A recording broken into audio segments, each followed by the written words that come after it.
No início de 2023, o mercado financeiro brasileiro foi atingido por uma das maiores crises corporativas da sua história.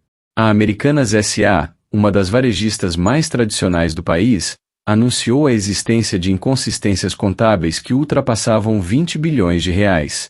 O impacto foi imediato. A empresa, que carregava quase um século de história e tinha como acionistas de referência três dos empresários mais ricos do Brasil, passou de símbolo de solidez a centro de um escândalo bilionário. Até então, o cenário era de otimismo. As ações da companhia apresentavam valorização consistente, havia forte demanda por seus papéis e analistas projetavam preços que poderiam alcançar até R$ 37 por ação. No entanto, após o anúncio do rombo, o mercado reagiu de forma devastadora. Os papéis despencaram cerca de 95%, saindo da faixa de R$ 12 para menos de R$ 1. Mas a queda no valor das ações era apenas o começo. A confiança evaporou. Surgiram suspeitas de fraude. A empresa entrou com pedido de recuperação judicial e passou a ser alvo de investigações, inclusive com a instalação de uma comissão parlamentar de inquérito, CPI. A grande dúvida que passou a ecoar no mercado era direta: tratava-se de um erro contábil ou da maior fraude empresarial já vista no Brasil? Para entender como uma gigante chegou a esse ponto, é preciso voltar no tempo.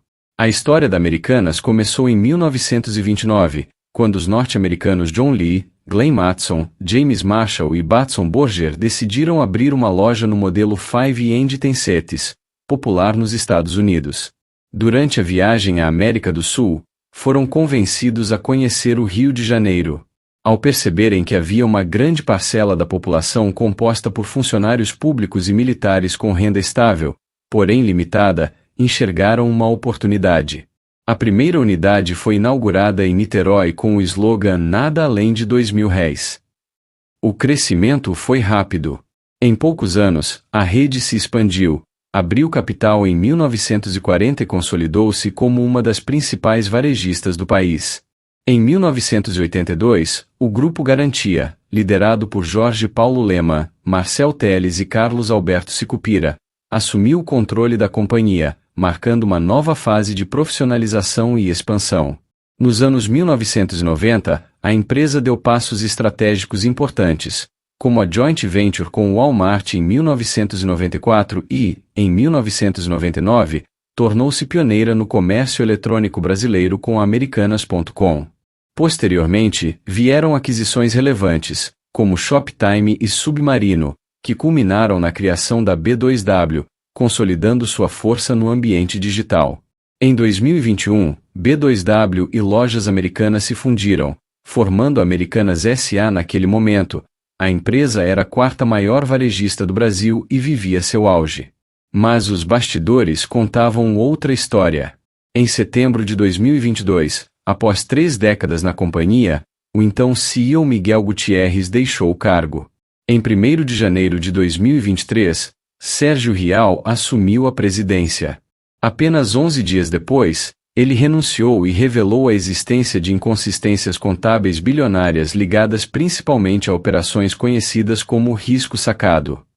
Na prática, o risco sacado é uma operação em que a empresa antecipa pagamentos a fornecedores por meio de bancos, transformando a obrigação em dívida financeira. O problema não estava necessariamente na operação em si, mas na forma como essas dívidas foram registradas ao longo dos anos. Parte relevante dessas obrigações teria sido contabilizada como dívida com fornecedores, e não como dívida bancária com juros, mascarando o verdadeiro nível de endividamento. Com o avanço das apurações, o rombo inicialmente estimado em 20 bilhões de reais ultrapassou 40 bilhões de reais. Mais de 7.000 credores foram listados no processo de recuperação judicial, incluindo grandes bancos como Bradesco, Itaú e Santander. A dívida total apresentada chegou a 41,2 bilhões de reais. O impacto se espalhou rapidamente pelo sistema financeiro. Fundos de investimento sofreram perdas relevantes. Um dos casos mais comentados foi o do Fundo Reserva Imediata, do Nubank, que possuía debêntures da Americanas em sua carteira. A desvalorização desses títulos afetou milhares de investidores que acreditavam estar aplicando em um produto de baixíssimo risco. Pequenos acionistas também foram duramente atingidos. Cerca de 130 mil CPFS estavam registrados na base acionária da empresa. Muitos viram suas economias desvalorizarem mais de 80% em poucos dias. Para além do mercado financeiro, fornecedores, microempresas e trabalhadores entraram na lista de prejudicados. Em junho de 2023, a própria Americanas admitiu a existência de fraude contábil praticada por antigos executivos. Além das distorções relacionadas ao risco sacado, foram identificados contratos fictícios de verba de propaganda cooperada, lançados no balanço para inflar resultados operacionais. Somados, esses lançamentos artificiais alcançaram dezenas de bilhões de reais. Uma CPI foi instaurada para investigar o caso.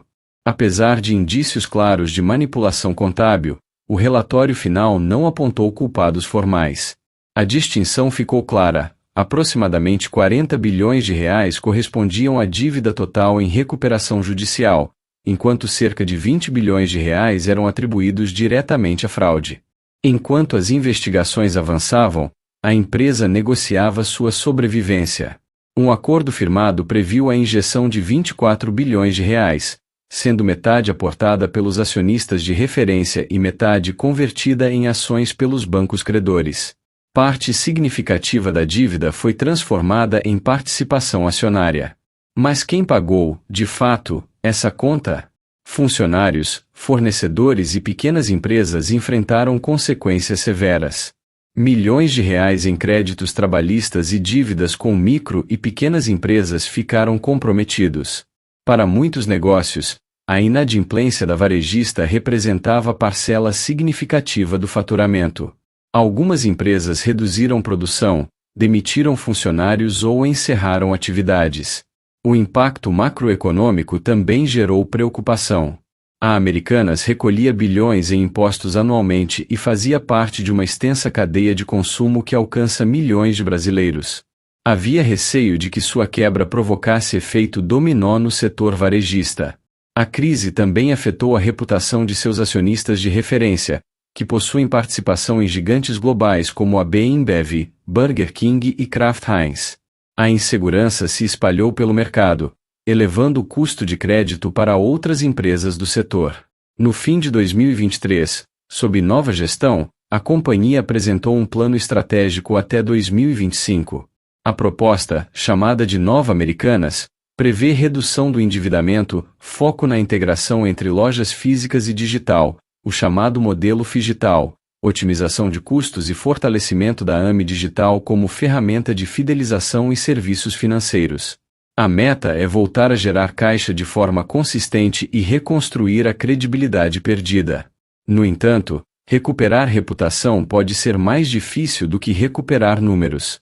O caso Americanas já entrou para a história como um dos maiores escândalos corporativos do país. Ele levanta questionamentos profundos sobre governança, auditoria, transparência e responsabilidade no mercado brasileiro. Erro ou fraude deliberada? Falha de controle ou manipulação consciente? Independentemente da resposta, uma coisa é certa: a conta foi alta, e ainda está sendo paga por milhares de brasileiros. E você, qual a sua opinião sobre esse caso? Inscreva-se no nosso canal e muito obrigado por assistir esse vídeo. Até o próximo!